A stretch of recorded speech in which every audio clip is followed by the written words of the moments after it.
Moi c'est Ellie, je suis travailleur du sexe. Et voilà. Et vous, votre prénom? Moi c'est Mimi, je suis travailleur du sexe aussi. Est-ce que vous pouvez nous en dire un peu plus, travailleur du sexe, qu'est-ce que Alors ça représente?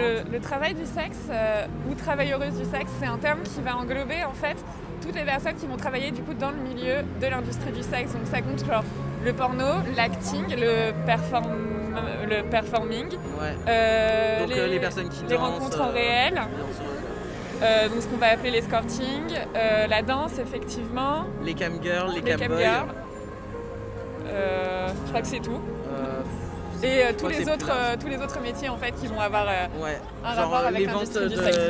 Les ventes de sous-vêtements utilisés, tout ça. Voilà, également. En fait, tout ce qui est la monétarisation de notre sexualisation, en fait. Basiquement. Ouais. Aujourd'hui, il y a un rassemblement à Pigalle. Vous pouvez nous en dire un peu plus? Alors en fait aujourd'hui on est le 17 décembre, c'est la journée de lutte contre les violences faites aux travailleuses du sexe. Donc on se réunit aujourd'hui en fait pour mettre encore un coup de pied dans la pyramide. Ça fait plusieurs fois déjà cette année qu'on se réunit contre du coup les lois de pénalisation des clients et contre la politique abolitionniste en général de la part de l'État. Alors, comme il y a une question, alors je voulais savoir, là on est en période La pandémie, le Covid. du Covid-19, donc on est en période du couvre-feu à partir de 20h jusqu'à 6h du matin. Alors comment ça se passe par exemple la nuit, le soir, vers les coups de 21h, 22h du soir, par exemple si des clients souhaitent venir et puis ils ont... comment ça se passe? Est-ce qu'il y a des clients qui arrivent? Il n'y a pas de clients? Disons qu'en fait, depuis la pandémie, en fait, c'est hyper compliqué pour tous les travailleuses du sexe. On a perdu beaucoup de chiffre d'affaires, clairement, genre énormément. Par exemple, dans la période de début d'année, en fait, où il y a eu le premier confinement, on a perdu énormément. Parce que c'est une période assez faste normalement pour nous, et là, on a eu personne. Pour les personnes qui font des in-calls, je sais pas comment ça se passe. Moi, je reçois pas. Moi non plus. Ok. Donc on fait tous les deux du déplacement. Donc voilà. Après, on essaie de travailler en journée pour certaines et certains.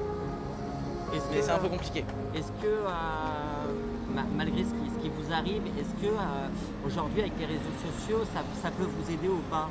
Ah oui. En fait, maintenant, je pense que du coup, en tout cas pour le réseau parisien, toutes les personnes travailleuses du sexe survivent en fait grâce aux réseaux sociaux et à la solidarité intracommunautaire, grâce à des groupes comme Ta Vote Lutte ou comme Paris Pour, qui portent nos voix sur les réseaux et qui organisent des pots communs, donc celui du STRAS ou même d'Accept-ST, le FAST, donc le Fonds d'action sociale trans, qui va aider du coup les personnes migrantes, trans, travailleuses du sexe à survivre en ce moment. Parce qu'en fait, il faut savoir que notre métier, il est légal en France, que c'est les clients qui sont pénalisés, mais que malgré ça, en fait, malgré le fait qu'on puisse déclarer, payer des impôts, etc., on n'a pas de revenus de solidarité pour les travailleuses du sexe aujourd'hui en France, malgré la situation, en fait. On touche rien. En fait, littéralement, on a perdu 80% de nos revenus et on n'a aucune aide de la part de l'État. Donc Voilà. en fait, notre survie pendant le confinement, on la doit à l'auto-organisation et à la solidarité entre les travailleuses du sexe. Et clairement pas à l'État qui aurait dû nous aider en fait. Oui. Comment ça se passe avec la clientèle, que vous soyez un garçon, une fille, trans ou autre? Comment vous vivez la chose par rapport aux remarques, aux critiques ou, Nous, on est tous les deux trans, mais on travaille tous les deux comme femmes, en fait. Des femmes en fait. Du coup, moi personnellement, je suis pas du tout avancée dans ma transition médicale. Du coup, ils évacuent du feu, ils me gèrent au féminin et il n'y a pas de souci. Après, c'est plus que psychologiquement, ça va être dur. Voilà. Après, du coup, se changer complètement pour pouvoir exercer notre métier. Mais il faut savoir que déjà, c'est un métier très précaire et qu'en tant que trans, tu gagnes encore moins de l'heure. Donc, c'est une espèce de petit Après, mal qu'on se fait pour être plus à l'aise. Voilà. Moi j'ai avancé ma transition médicale, du coup je suis sous hormones, donc je suis un homme trans en fait. Mais j'ai pas du coup d'opération et tout, donc je me vends comme femme cisgenre androgyne.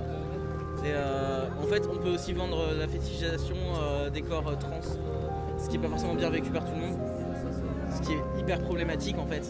Mais il faut bien qu'on survive et il y en a certains et certaines qui le font quand même. Voilà. Alors on parle d'aujourd'hui, enfin pas d'aujourd'hui mais avant qu'il est passé. Marlène Schiappa avait dit qu'ils allaient donner une enveloppe Non. d'une Alors, association. non, pas du tout. Est-ce que Non, ça en fait, s'est Ils n'ont jamais fait ça. Marlène En Schiappa fait, a dit que c'était très compliqué. Marlène Schiappa a dit que c'était très compliqué et en fait il faut savoir que l'État, Marlène Schiappa, en fait donne les fonds pour les travailleuses du sexe à des associations abolitionnistes en fait. Donc des associations qui ne nous aident pas du tout, bien au contraire et qui luttent contre nous. Et en on verra fait. jamais l'argent qu'ils ont Et eu du en coup fait. en fait on n'a jamais d'argent de l'État. Et donc ça veut dire que ce soit la politique, les associations, des gens sont déjà descendus dans les rues, vous soutenir ou... En fait, on a un des métiers. En fait, on a le métier le plus stigmatisé, je pense, au monde. Et du coup, regardez aujourd'hui, on n'est pas beaucoup en fait.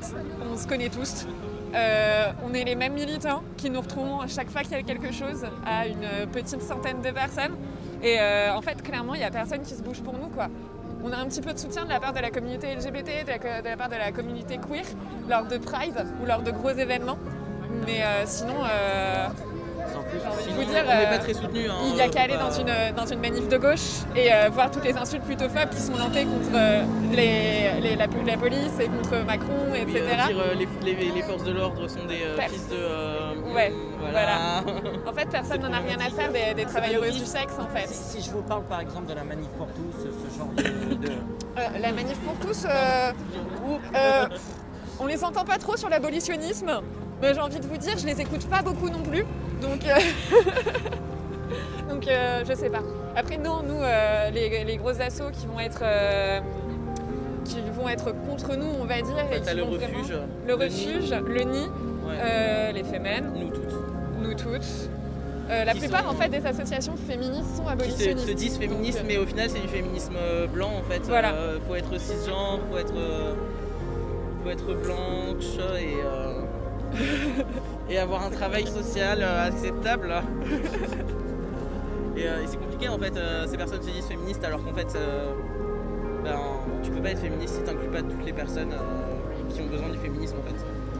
Et c'est les femmes trans, c'est les hommes trans, c'est les meufs voilées, les meufs les voilées, personnes voilées plutôt même. ouais, les personnes voilées, les personnes non binaires, Oui. Et les putes. travailleuses du sexe et les travailleurs du sexe. Merci à vous. De rien.